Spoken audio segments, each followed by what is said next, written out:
सीतापुर से पहली बार हमको मंच मिला। हाँ। और आप लोग जो तीनों त्रिमूर्ति हैं, रजनीश मिश्रा जी, जगजीवन मिश्रा जी, कमलेश मौर्य मृदु जी, इन्होंने हमको मंच दिया।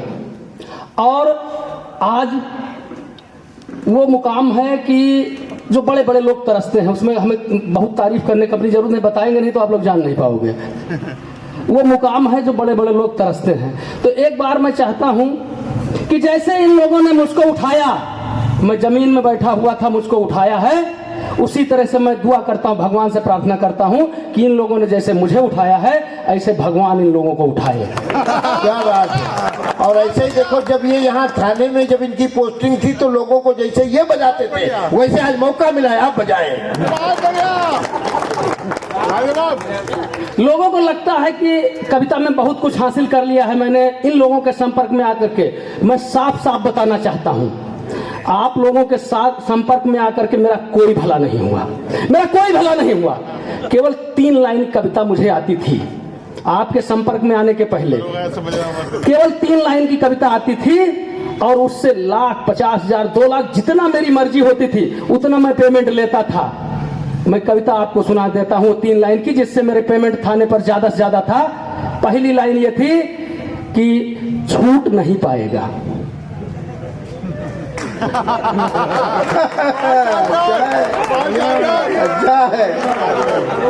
छूट नहीं पाएगा, चालान जाएगा। ये दूसरी लाइन थी। छूट नहीं पाएगा, चालान जाएगा, और मीडिया के भी नॉलेज में है, उसको कौन मैनेज करेगा। लाखों लाख पेमेंट मिलता था भाई साहब। तो मैं इधर नई भर्ती भी आती हैं तो लोग उससे पूछते हैं सिपाही बनने के लिए, थानेदार बनने के लिए क्या योग्यता होनी चाहिए, तो मैं बताता हूं।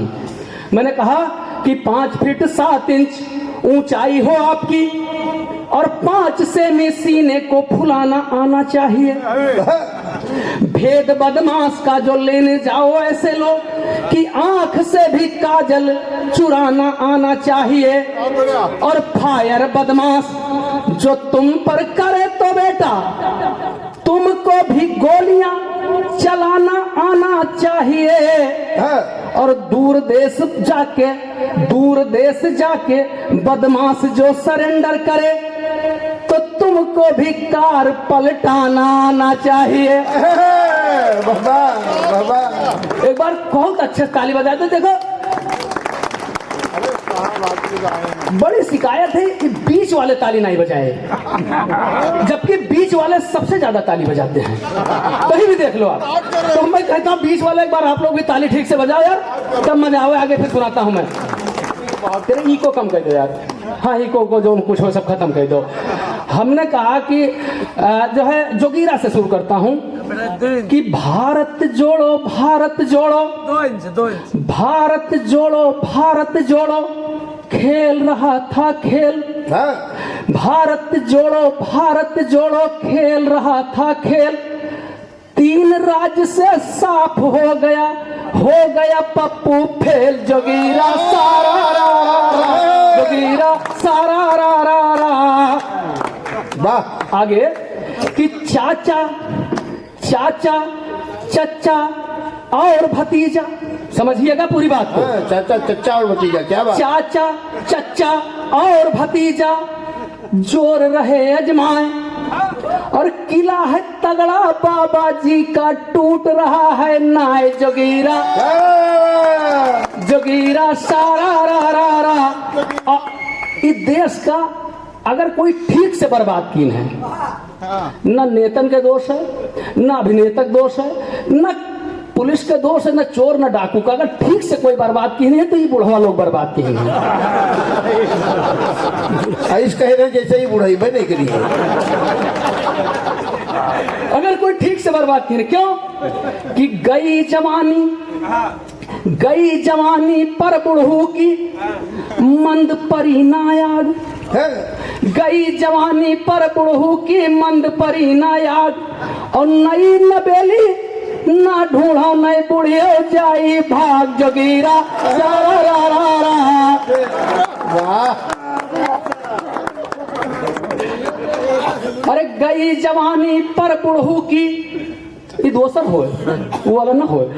गई जवानी पर बुढ़ऊ की तनिक न सुधरी चाल, गई जवानी पर बुढ़ऊ की तनिक न सुधरी चाल, अरे नई नबेली ढूंढे बुढ़ऊ रंगे काले बाल, जोगीरा सारा रा रा रा, जोगीरा सारा रा रा रा। अब जो है हरनाम दादा जो है पाछे से फूल फेंके तो हमरा नहीं फेंके नहीं, जब वही पढ़त रही बहुत मतलब बढ़िया पढ़त रही। जब अभी हम लोग आए तो पूछे लागे कहें यार जो है एक बड़ा बुजुर्ग रहे हैं सीतापुर के, मतलब लगभग ना पेटी मात बचा रहा ना मोहम्मद दांत बचा रहा, तो कहें बेटा कोनो कवियत्री नहीं लाए हो। हम कहे दादा तुमसे अब का मतलब, तुम्हारा का मतलब है, अब चाहे कवि पढ़े चाहे कवियत्री पढ़े, तुम्हारा तो डेट एक्सपायर हो गया है, तो हम इनका सुन लो। तो कहन बेटा सुन तो तुम्हों सबका लेत है, लेकिन वो फीलिंग नहीं आवत थी। क्या बात, वाह, वो फीलिंग नहीं आवत है। फीलिंग आवत तो कहन कि अभी जब वो अंदर रहे तो यही मई के एक वरिष्ठ कवि हैं, वो बात करते रहे। अच्छा, और उनका जवाब जो है अच्छा नहीं रहा, वो उम्र तक कह गए कि अपन सफेदी देखो। बेइज्जती भाई, अब हम नाम ना बताए ना, आप जान रहे हो कि अरुणेश दादा हम कह रहे हैं। तो ये क्या बोले, कहें कि जो गुजर चुके मेरी उम्र के तू वो साल न देख, जो गुजर चुके मेरी उम्र के तू वो साल न देख, इश्क का इजहार कर मेरी सूरत हाल न देख। और बहुत घातक हो जाती हैं रिवर्स स्विंग करती हुई पुरानी गेंदें, अरे तू मेरी कनपटी के सफेद बाल न दे। एक बार ठीक से ताली बजाओ, तब फिर और मजा आवे, तो हम लगे कि हंसना चाहते हो। बहुत अच्छा धर्मराज, बहुत अच्छा। सर दबे वो पांव चलते हैं मगर आहट नहीं जाती, दबे वो पांव चलते हैं मगर आहट नहीं जाती, बुढ़ापे में भी शेरों की गुर्राहट नहीं जाती।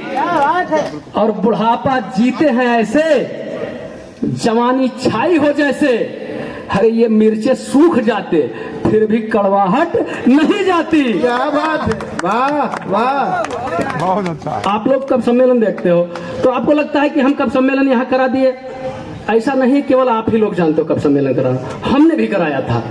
आप ही के सीतापुर जिले में कब सम्मेलन मैंने कराया था थाने पर।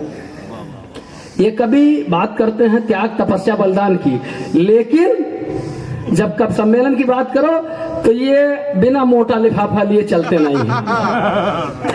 तो जिसने जो मांगा, कमलेश जी को बुलाया, जगजीवन जी को बुलाया और रजनीश जी को बुलाया, जिन्होंने जो मांगा, जिसका 10,000 15,000 20,000 जिधर से, अच्छा ये समझ रहे थे कि इनको कुछ आता जाता नहीं है, तो जिन्होंने जो बताया वो रेट तय करके हमने थाने पर अपने बुलवा लिया। रात भर बहुत धुआंधार कब सम्मेलन हुआ, बहुत धुआंधार कब सम्मेलन हुआ। जब कब सम्मेलन समाप्त हुआ, ये लोग चलने लगे, तो मैंने सबका लिफाफा जिसका जो तय था 10,000 15,000 20,000 दे दिया। लिफाफा देखा और मेरा व्यवहार देखा, रजनीश दादा की आंख में एकदम आंसू आ गए, आंसू आ गए, और एकदम आंख में आंसू भर के रोते रोते कहने लगे कि आज मुझे पहली बार पता चला है कि पुलिस देना भी जानती है। बढ़िया है। तो हमने कहा नहीं सब जानते हैं दादा। तो कहें तो बेटा भैया अब हम जा सकते हैं क्या? हमने कहा जाओ, पैसा पेमेंट हो गया, जाओ अपना। आगे चौराहा पड़ता था। क्या बात है, वाह, अच्छा है। आगे चौराहा पड़ता था, वहां हमने चेकिंग लगवा दिया। चालान महंगे हो गए, आप लोगों को सबको मालूम है। जिसका जो तय था, जिसने जितना जो लिया था, धीरे धीरे करके सबसे ले लिया, वापस ले लिया। रजनीश दादा कहने लगे हमसे कि भाई जब तुमको पैसा वापस ही लेना था तो पैसा तुमने दिया क्यों? हमने कहा दादा अरे जो हमने दिया था वो तो हमारा फर्ज था, धर्म था आपका, हमारा धर्म था, धर्मराज है। और जो हमने लिया है यही तो हमारा असली धंधा है। हाँ, अभी अजीत शुक्ला चले गए हैं। अभी ये कह रहे थे कि एक ईमानदार थानेदार उपाध्याय जी जैसा, एक ईमानदार थानेदार उपाध्याय जी जैसा। हमको बहुत आपत्ति हुई। हमने कहा पहले क्लियर करो कि ईमानदार या उपाध्याय जी जैसा। पहले भाई क्लियर करो कि वो ईमानदार है कि मेरा जैसा है। अरे काला सफेद एक जैसा थोड़ा होता है यार। ईमानदार ईमानदार कह करके तुम लोगों ने इतना नुकसान मेरा करा दिया यार, हैं? बताइए। चलिए आगे सुनाता हूं मैं कि इस बार कवि सम्मेलन में मेरे तेवर कुछ नए थे, क्योंकि कविता पढ़ने हम अपनी असली पत्नी के साथ गए थे। असली पत्नी के साथ गए थे। एक कवि जी ने कहा कि आप यहाँ अपनी पत्नी के साथ क्यों आए हैं, बताएंगे? हमने कहा हमारी पत्नी है, अपनी पत्नी नहीं तो क्या तुम्हारी पत्नी के साथ आएंगे? अच्छा है, क्या तुम्हारी पत्नी के साथ आएंगे? फिर मैंने पत्नी को साथ लाने की असली वजह बताई। सुन करके सबकी बुद्धि चकराई। मैंने कहा पिछली बार यहाँ कवि सम्मेलन में मेरे जूते खो गए थे, जूते खो गए थे तो मेरे नयन भर आए थे। तब संयोजक जी ने मेरे लिए नए जूते मंगाए थे। क्या पता उसी तरह का चमत्कार इस बार भी हो जाए। उस बार जूते खोए थे और इस बार पत्नी खो जाए। क्या बात है, संयोजक जी को तरस आए। ऐसा अगर हो जाए तो मेरी किस्मत ही न खिल जाए। नए जूतों की जगह, नए जूतों की तरह मुझे नई पत्नी न मिल जाए। पत्नी ने सुना और नीचे से चिल्लाई कि ये जूते खोने का राग, ये जूते खोने का राग आप कब तक गाएंगे? पिछली बार जूते पाए थे ना, पिछली बार जूते पाए थे ना, इस बार भी जूते ही पाएंगे। एक बार जरा सा फिर से, चूंकि इतनी रात में आप लोग बैठे हुए हैं तो हमारे लिए जितना बजाना था बजा दिए। एक बार अपने सम्मान में जरा ताली बजा दीजिए, सब लोग बजा दीजिए। तो फिर और हमको भी ले लो, हम बहुत जो है हमारी कोई भी योजना आती है, बहुत मस्ती के साथ सुनने वाली चीज आपको सुनाता हूं और तालियों के साथ सुनिएगा, हंसते हंसाते सुनिएगा। तो ये लोग जो कवि हैं ये विरोध करने लगते हैं। जैसे 100 नंबर आई, जो आजकल 112 नंबर है, तो जनता ने कहा कि अब जो है डायल करो 100 नंबर, 112 नंबर। तुरंत पुलिस आ जाती है 10 मिनट में, 5 मिनट में आ जाती है 100 नंबर डायल करने से। तो ये कवि जी हैं, इन्होंने कहा कि हाँ 100 रुपया दे दो तो पुलिस चली जाती है। मजबूरन उसका नाम 112 नंबर करना पड़ा। फिर एंटर रोमियो आया तो इन्होंने कहा आप किसी को प्यार नहीं करने, जबकि ऐसी कोई बात नहीं है। तो मैं वो सुनाता हूँ आप लोगों को, आप लोग मस्ती के साथ सुनिएगा। एक छेड़खानी से पीड़ित ननद है, वो अपनी भौजाई से क्या कहती है कि आवत जावत राह में छेड़े इलाका केर पाजी, आवत जावत राह में छेड़े इलाका केर पाजी, ए भौजी 100 नंबर लागी कि ना लागी, ए भौजी 100 नंबर लागी कि ना लागी। आप ताली बजे हो तो बहुत हिम्मत से गई, न बजे हो तो हिम्मत टूट जाते। आप बताओ कि हमने सीतापुर से एक महामूर्ख लड़के को, मेरे पिताजी हमको मूर्ख, गधा, बैल सब कहते हैं। मैं कभी अपने पिताजी की बात का बुरा नहीं मानता हूँ। मुझे मूर्ख कहते हैं, मुझे गधा कहते हैं। यहाँ महामूर्ख में आने लगे तो उन्हें कहा जैसे हो वैसे बुलाए जाते हो। मैं अपने पिताजी की बात का कभी बुरा नहीं मानता हूँ, क्योंकि एक बार कक्षा उस समय इंटर में मैं था और पिताजी ने मूर्ख कह दिया, मुझे बुरा लगा, मैं बुरा मान गया। मैंने कहा पिताजी मैं भी पढ़ता लिखता हूँ, 2nd डिवीजन पास हुआ हूँ इंटर, और आप मुझे मूर्ख कहते हैं। मैं बुरा मान गया तो बहुत मारे थे हमको। हाँ तो फिर बुरा मानना बंद कर दिए फिर हम पिताजी के बात का। कि आवत जावत राह में छेड़े इलाका केर पाजी, ए भौजी। ये माइकवा कहाँ पर थे कि हम कहाँ पे थे यार? पुलिस ए भौजी 100 नंबर लागी कि ना लागी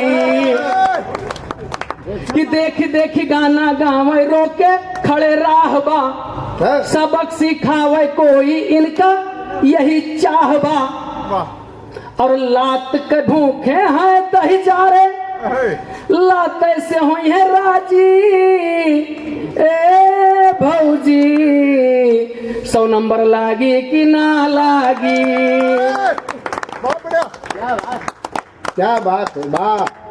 भौजाई ने कहा इधर 100 नंबर गाड़ी वाले खड़े हुए हैं 112 नंबर वाले एक बार जरा इनके रात भर जाकर जरा ताली आप लोग फिर बजा दो। हाँ हाँ कि भौजाई ने कहा कि घूमे गाड़ी चारों ओर तनिक नहीं देर बा लुच्चा लफंगा केरी अब नहीं खैर बा अरे आई गए एक फोन पे हमरे देखा दरोगा जी ए दरोगा जी हर गुंडा भागी कि ना भागी बहुत अच्छा। आई गई पुलिस देखो बदल गया मैच रे हाँ? भाग नहीं पहले गुंडा हो गई कैच रे पकड़ के ले जा थाने रपट लिखा दाजी। और एकदम असली बात जनता पुलिस से क्या चाहती है कि गुंडों के साथ हम क्या व्यवहार करें वो लंबे लंबे मुकदमे नहीं लड़ना चाहती है वो हमसे क्या चाहती है वो मैं बताता हूँ कि पकड़ के ले जा थाने रपट लिखा दाजी ए दरोगा जी हरे पट्टा बाजी की ना बाजी बढ़िया।